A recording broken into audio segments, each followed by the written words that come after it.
Reddika municipal ఎన్నికల ఫలితాలైతే రసబసగా సాగుతున్నాయి అనుకోవాలి. ఇప్పటి వరకు కూడా కాంగ్రెస్ అయితే లీడ్లోనే కనిపిస్తుంది. ఇక బీఆర్ఎస్ అయితే కనుక కాస్త ఉన్నని అనిపించుకుంటుంది. బీజేపీ అయితే ఎక్కడా లేని పరిస్థితి అయితే ఉన్నది. ఎక్కడ ఉంది అన్న ఒక క్వశ్చన్ మార్క్ అయితే అవుతుంది. దీనికంటే ఇతరులే కాస్త స్వతంత్రులే కాస్త ముందున్న వైనం అయితే మనం చూస్తూ ఉన్నాం.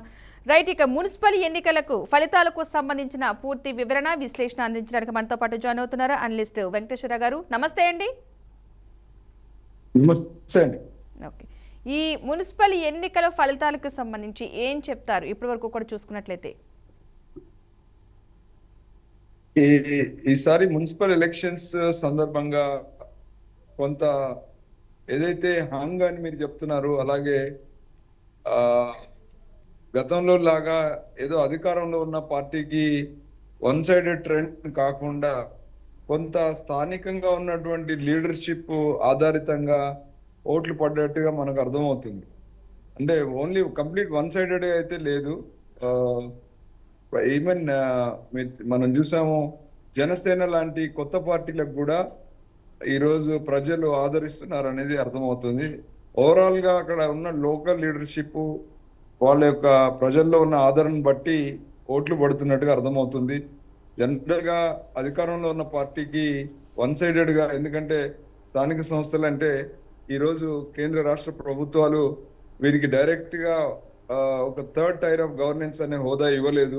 వారికి రావాల్సిన మున్సిపాలిటీలకు రావాల్సిన విధులు నిధులు ఏదైతే ఉన్నాయో డైరెక్ట్ గా ఇవ్వని పరిస్థితి.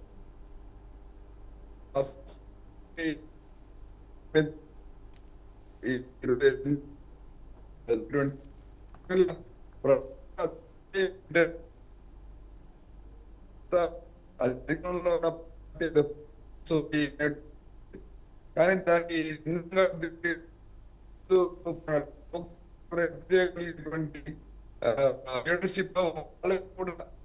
బైంసా మున్సిపాలిటీ ఎన్నికల ఫలితాలు చూసుకున్నట్లయితే కనుక అక్కడ బీజేపీ 6, కాంగ్రెస్ 1, ఇండిపెండెంట్ 7, ఎంఐఎం 12, మొత్తం 26 మున్సిపల్ ఉండడం జరిగింది. బైంసా మున్సిపాలిటీ ఎన్నికలకు సంబంధించి చూసుకున్నట్లయితే అటు ఆదిలాబాద్ మున్సిపాలిటీకి సంబంధించి BJP 22, Congress 10, BRS 6, independent 6, MIM 6, మొత్తంగా 49 వార్డులు అయితే ఉండడం జరిగింది. అటు మంచిర్యాల కార్పొరేషన్ ఇవి చూసుకున్నట్లయితే కనుక Congress 44, BRS 8, BJP 5, AFB 2, Janasena 1, మొత్తం 60. ఇటు కాగజ్ నగర్ మున్సిపాలిటీ ఇవి చూసుకున్నట్లయితే కనుక BRS 11, Congress 10, BJP 4, independent 4, MIM 1, మొత్తంగా 30.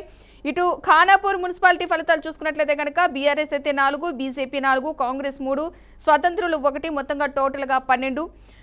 మొత్తంగా ఈ ఎన్నికల ఫలితాలను బట్టి చూస్తుంటే కనుక కాంగ్రెస్ లీడ్లోనే కనిపిస్తుంది, లీడ్లో ఉంది. హవా కొనసాగించిన నిజంగానే కాంగ్రెస్ తను అనుకున్న స్థానాలన్నీ కూడా గెలుపొందిందా లేదా అన్నది మరి కొద్దిసేపట్లో తేలనుంది. ఇక బీఆర్ఎస్ ఇది వెనకుండడానికి కారణాలు ఏంటి? బీఆర్ఎస్ కూడా ఒకసారి బేరీజు వేసుకోవాల్సిన అవసరం అయితే ఉంది. అటు బీజేపీ కూడా ఎందుకు మరీ వెనక స్థానంలో ఉండాల్సిన పరిస్థితి ఏర్పడింది, ప్రజల్లోకి ఎందుకు వెళ్ళలేకపోయింది అంటూ కూడా తనకు తానుగా ఒకసారి చర్చించుకోవాల్సిన అవసరం ఎంత ఇక్కడ స్పష్టంగా కనిపిస్తుంది ఎన్నికల ఫలితాలను బట్టి చూస్తుంటే, ఇప్పటి వరకు వచ్చిన ఫలితాలను బట్టి చూస్తుంటే.